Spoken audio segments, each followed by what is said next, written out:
Hi there, this is Catherine with Enfolded Heart Music. Welcome back to Lyre Foundations. Today we're going to be taking a look at Chapter 2, Lesson 3. This is crossing over and under our fingers and taking a look at different exercises to help us to be able to develop this skill. So let's jump in.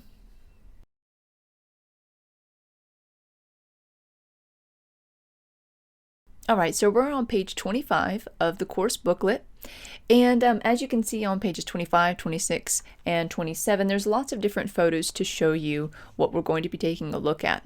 Just a very brief overview of why this skill is important and how it can be of value to you. In short, this is allowing you the capacity to continue playing a phrase when the phrase is longer than the number of fingers that you have available. So for example, and I'll show this when I do a close-up of the lyre, but for example, if we have a phrase that maybe has 6 different notes to it, well, I don't have 6 fingers and I don't even use all 5 of these, so I only have 4 available. And I don't always want to have to move my entire hand to be able to get to those notes, but I want to have a very smooth and seamless transition between the first 4 notes and the second 2, or however I end up dividing it up. I want all those 6 notes to be nice and smooth such that when a person listens to it, they can't tell that I've had to adjust my hand at all. And the best way to do that is not to move the entire hand, but to cross over or cross under, depending on which direction we're going on the lyre. So that's the idea, that's the reason we do this. It's not as common of a need because the lyre is so much smaller than, for example, a piano, a harp, or a larger lyre, but it's still really helpful, I think, especially with more advanced pieces, and it's just a good skill to know and to have in your back pocket, and so it's available to you if you ever choose to use it for your own compositions or if it comes up in somebody else's work. Alright, so let's go ahead and zoom in. I'll show you how to cross over and under with different fingers in different directions, and that paired with the photos in the book hopefully will be a very good indicator for you to then be able to practice and develop the skill on your own. So let's jump in.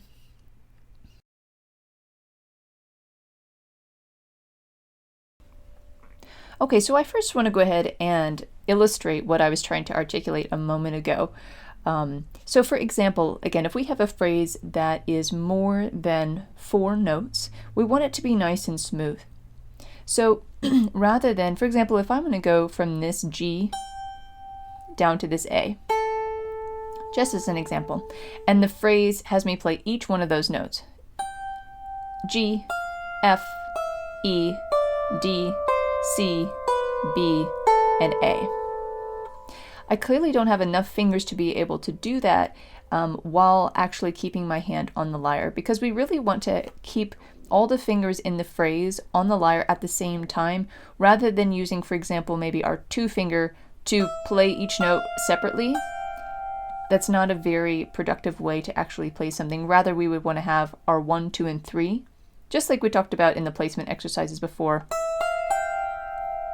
That gives me a lot more flexibility. Okay, so how do I do that if I want to go from this G up here to the A down here? Well, there's a number of ways to do it, but one way would be if I use all 4 of my fingers. So I start with my 4 on the top G, and then I play each note all the way going down to my thumb, which is going to naturally be placed on the D. But then I'm out of fingers. So what I need to do is to cross over, and in order to get to the A, I need to cross with my 3. If I cross with my 2, I won't have enough fingers. I'll run out at the B. And if I cross with my 4, it's just not really necessary because I don't need to go all the way down to the G, which is where it would lead my hand. So I'd want to cross with my 3. So again, we start with G, and then I would cross over with my 3 on the C to be able to play that phrase. So here's how it would sound really smoothly in the piece.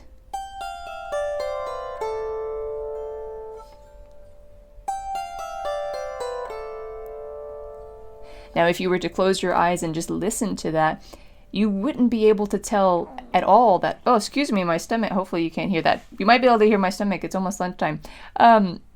You won't be able to hear when my hand crosses over, my finger crosses over. Now, in contrast, if I were to try and move my whole hand, it's much more difficult to get a smooth sound. And even if I'm using the same fingerings, if I'm lifting my whole hand off of the lyre and then putting it back on, it makes it, again, much more difficult to make that smooth. It makes it sound much more like two distinct phrases. Because it's perfectly okay to lift your hand off the lyre and put it back on, but we don't really want to do that in the middle of a phrase. So again, the idea and the reason for these crossing over and under exercises is when we have a phrase that exceeds the number of fingers that we have available, and we want to make it as smooth as possible and to keep our hand on the lyre rather than having to come off and put it back on a bit later. Okay, so let's go ahead. We're going to go through each finger ascending and descending. I mostly use this in my right hand, though it's important to also have this skill in the left hand, again, just to have it available. But the right hand, because it's usually going to be playing the melodic line, is just much more often going to have this necessity in it compared to the left hand. So just as a side note. Okay, so we're going to go through this with each finger ascending and descending. Let's first talk about when we're crossing over or under with the 2. So we're going to come back and do that in just a second.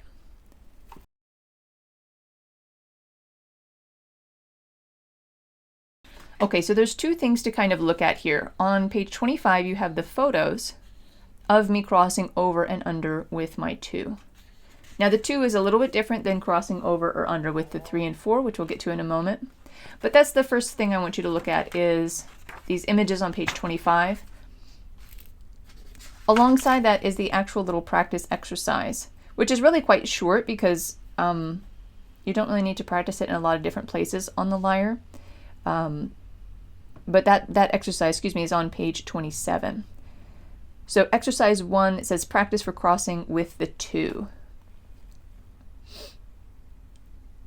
All right, so, and you can practice this on any note. I have, particular notes written for the practice exercises here, but it really was just because it sounded nice and it was a good little spot, but you can use it anywhere. So again, my lyre is tuned in C major or A minor, no sharps, no flats. And the basic rule with crossing with the 2 is if you're going down, if you're going from a higher note to a lower note, and you need to cross with your 2, you're going to take your 2 over your 1. So I'm going to illustrate this with the example in exercise 1 very slowly. I will also do a zoom in of this because I'm sure that a different perspective will also be helpful. Okay, move my hand here. Again, I think it's okay to use your other hand to stabilize the instrument a little bit.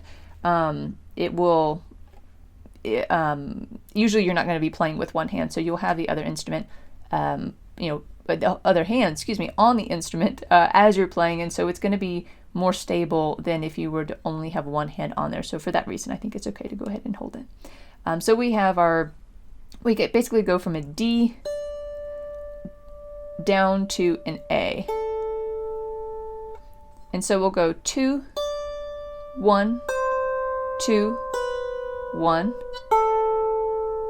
And we're just going down. So 2, 1, over with the 2, and then 1 again.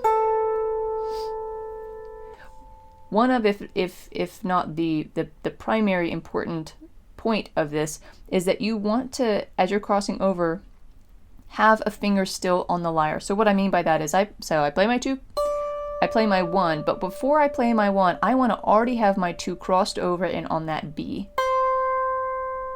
This gives stability both for the 1 that's playing on the C, and it allows me to be completely ready to play the next note with my 2, the B,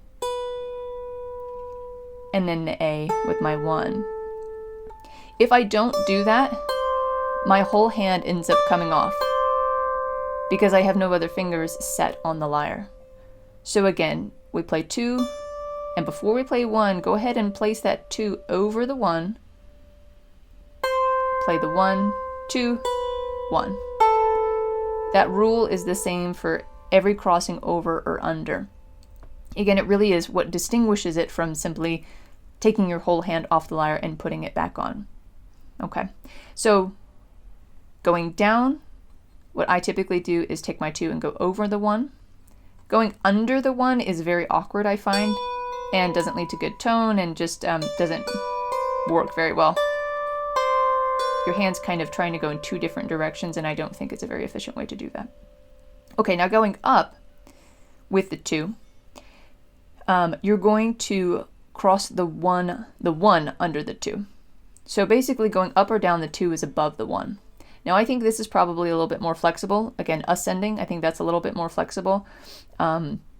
If you would prefer to have your 1 go over your 2, I find that to require me to slide my 2 down on the string, and I don't care for that. So if we're starting on the A, in that first measure, it's the 4th note, we'll have A with our 1,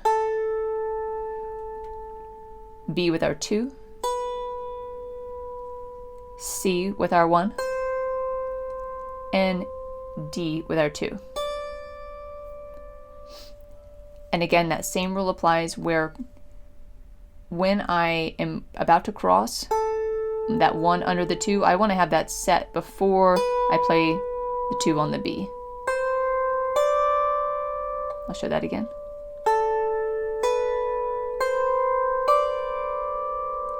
Okay. Now, of course, you know, if I wanted to actually play these 4 notes in a piece, I wouldn't usually cross over in this way because that's unnecessary work. I'd usually just use my 4, 3, 2, 1. Right? But this is just to practice this particular move.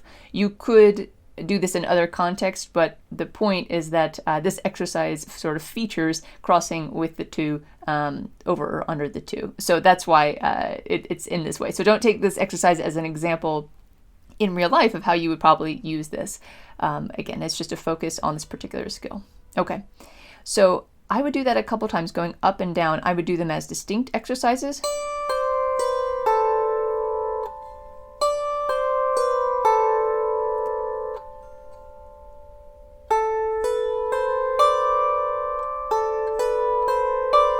And then I would put them together.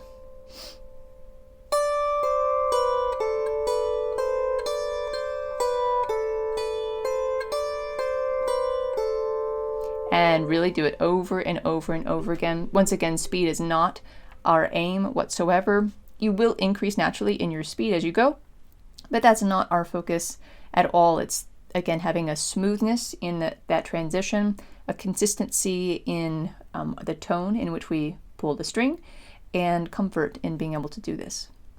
The left hand is the same. Because our hands run parallel to each other, the fingering is exactly the same. So going down,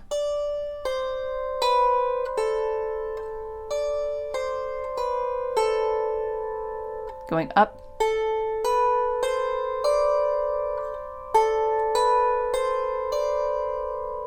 and then down and back up.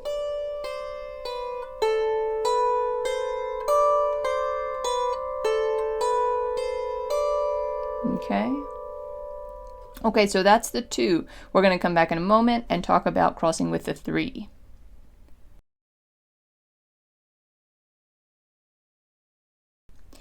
All right, crossing with the 3, ascending and descending, is similar but not quite the same as crossing with the 2. And if we look at page 26, those first 2 lines of groupings of 3, we say this is crossing 3 over 1, crossing 1 over 3. So I've offered those pictures at several different angles for you. And again, I'll do that as well in a close-up once I'm finished with this video. So we're going to do those distinctly. We're looking at exercise 2 now on page 27. When we're going down, when we're descending, going from a higher note, a higher pitch, to a lower pitch, you will cross your 3 over your 1. So this is the same as with the 2. We cross the 2 over the 1. Now we're going to use a 3. And to use the example that I've written out here, we're going to start on an E. So same position as before, we're just starting higher. So we'll have 3 on the E, 2 on the D, 1 on the C. And before we play that C, again, we're going to place that 3 on the B before we play the 1 on the C.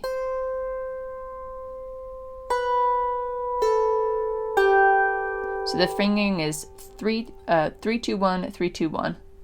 Oops, excuse me.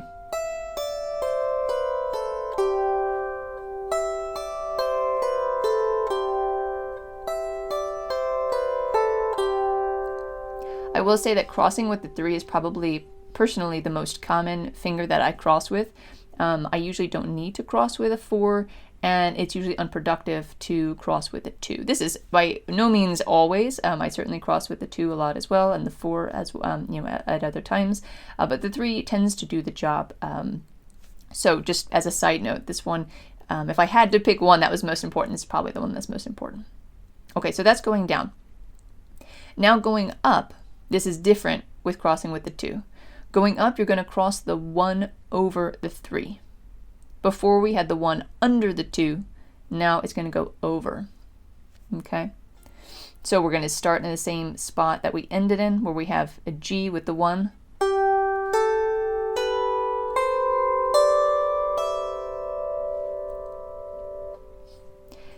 And again, we'll play 1, 2, 3.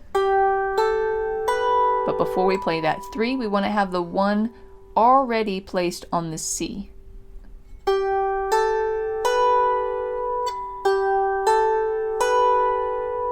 And I would go ahead and practice that. If when you play your 3, when you play the 3 on the B, if your thumb is not touching that C note, then you want to pay attention and try and make that happen. Otherwise, again, your hand's just going to come totally off the lyre, and you have to come back and place very quickly your hand on the second set of the phrase. It's very easy to miss notes that way, and it's just a much more difficult way to do something that can be done more simply.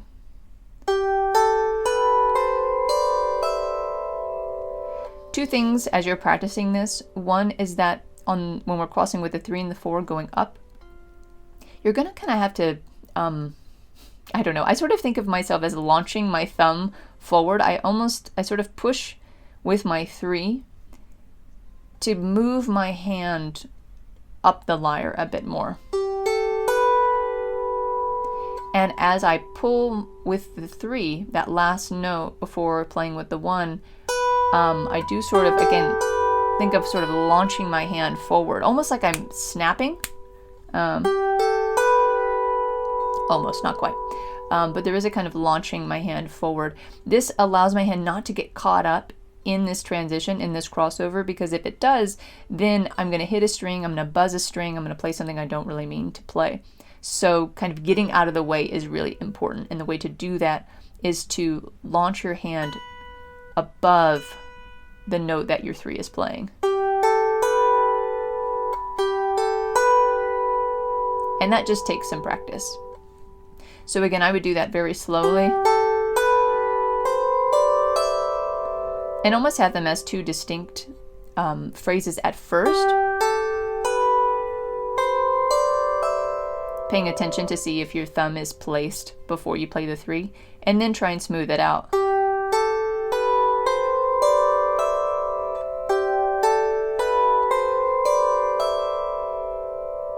Okay. And so once again, as with the first exercise, your descending and ascending, I would use those as two different exercises at first.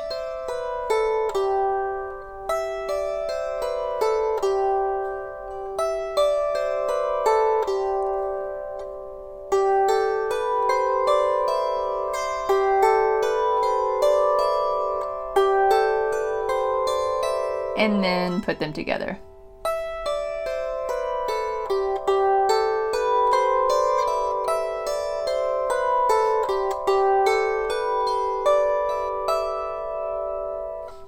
Once again, the left hand is the same.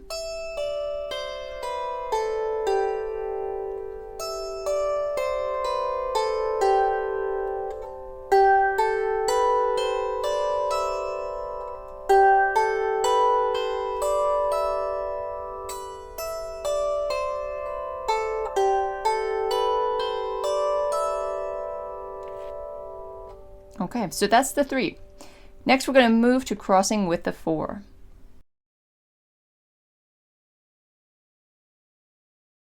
All right, crossing with the 4 is the same as crossing with the 3. So Descending, we're going to cross the 4 over the 1. This is the last set of images as well on page 26 going on to 27. So just as we cross, oh yeah, I start in a different spot. I start up on the A. So A with the 4 going all the way down to the 1. Once you get to the 1, you want to cross with your 4 this time. This is probably the most awkward crossover because you have to cross more of your hand. But the same idea applies. You almost kind of want to launch your hand in the direction that you're going.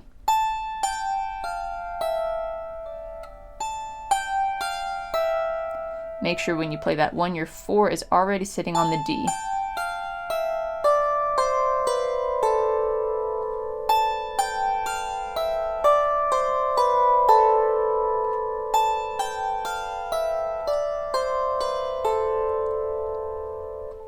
And then going up, excuse me, going up is the same as it was with the 3. We cross the 1 over the 4. And once again, you want to kind of launch that hand forward.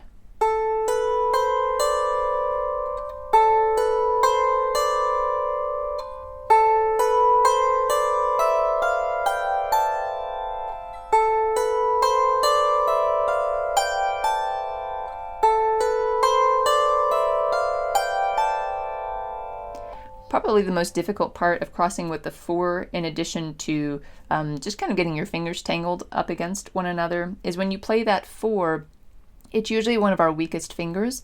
And so listen and see if the string that you're playing with the 4 sounds the same as your other fingers. So again, smoothness, steadiness of your tempo, which is kind of the same thing, and you want to have the sound of what you're playing to be the same. This is again a really good example of what we talked about at the very beginning, that little triangle with the mind, the hands, and the ears.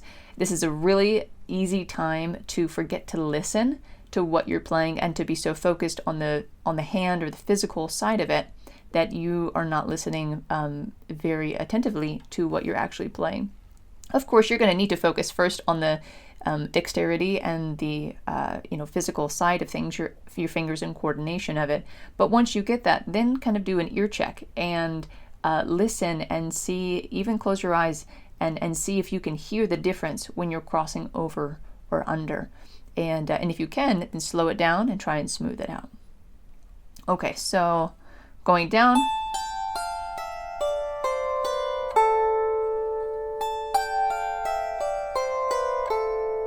Then going up.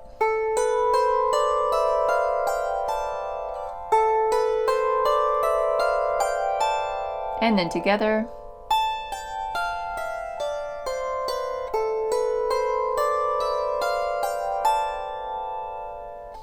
Left hand. And you don't have to play this high with the left hand. You can play, wherever you want, really. I'm just using this because it's what I have written in the book.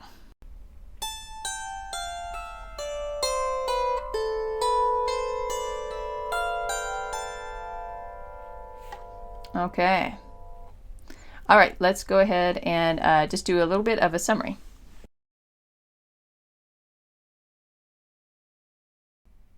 Okay, hopefully now you have a pretty good foundation of how to actually do this skill, crossing over, crossing under. And as you're looking at different music, and I would encourage you also to just play around on the lyre, you're going to see all the different ways in which this can really be implemented. Things like, for example, it doesn't need to be just one note right next to each other. We did examples of that for the practice, just for sake of simplicity and clarity. But you may have a phrase where it's skipping all over the place, but it's going in the same direction or a certain direction, and you need to cross over in order to finish off that phrase.